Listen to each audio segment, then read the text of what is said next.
good morning classmates and especially good morning ma'am. So today we will discuss about utilitarianism, the consequentialist ethical framework. So bago natin sisimulang talakayin ito is gusto ko lang sabihin sa inyo na ang philosopher nito ay si Jeremy Bentham and John Stuart Mill. So ano nga ba ito? So ang halimbawa nito is may tumatakbong mga kandidato. So di ba yung mga kandidato is nagbibigay yan sila ng mga salita. So for example, pag nanalo sila is pag nagawa nila yung mga tungkulin na ipinangako nila sa atin is mas lalo natin siyang iboboto sa susunod na election. So the next one example is for example, may sa isang van is merong maraming pasahero. So may mangyayaring kaganapan na hindi maganda. So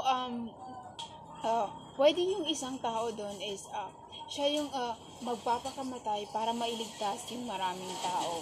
About utilitarianism. So ano nga ba ang utilitarianism? In brief, utilitarianism as a moral principle is the principle of utility or the greatest happiness principle. So we have here a paragraph. The creed will accept as the foundation of morals utility or the greatest happiness principle. Holds that actions are right, proportion as they tend to promote happiness, wrong as they tend to produce the reverse of happiness.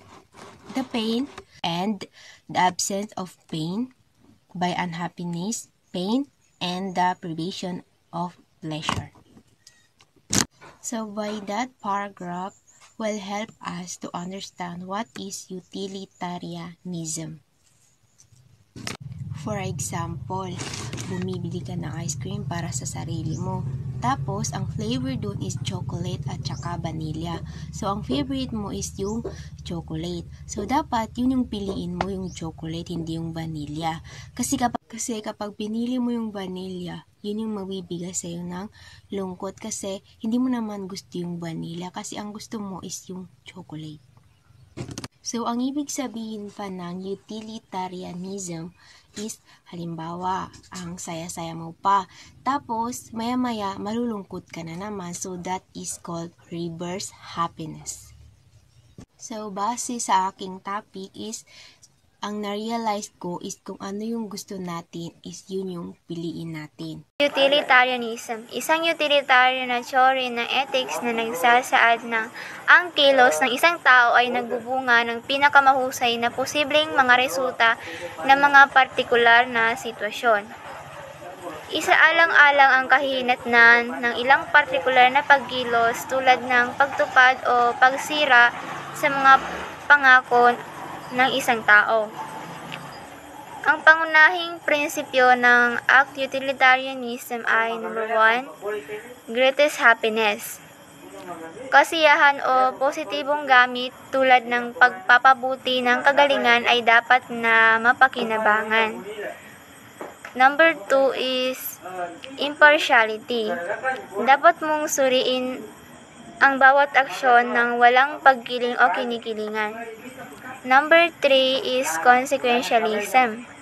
Ang moralidad ng mga aksyon ay dapat hatulan sa pamamagitan ng kanilang mga kinalalabasan.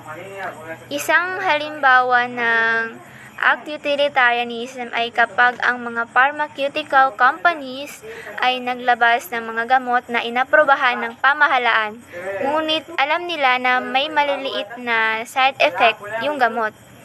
Pero pinalabas pa rin nila dahil ang gamot ay mas nakakatulong sa maraming tao kesa dun sa naaabala ng side effect na yon. Another one is rule utilitarianism. Isaalang-alang ang mga kahinatnan ng isang kasanayang pag-uugali ng panuntunan. Halimbawa, ang pagsasanay ng pagtupad sa pangako, alinman kung kilos o pagsasagawa ng panuntunan. Kung nagbubunga ito ng magandang kahinatnan, ang kilos ay magiging tama. Halimbawa ng rule utilitarianism is number 1, refraining from lying. Bilang rule utilitarianism, iwasan sa lahat ng pagkakataon ng walang pagbubukod dahil maaari itong humantong sa kawalan ng tiwala at panlilinlang sa lipunan. Number 2 is abide the law and regulations. Kapag para gumana ng maayos ang lipunan, ang mga individual ay dapat sumunod sa mga legal na batas at regulasyon ng anumang konteksto.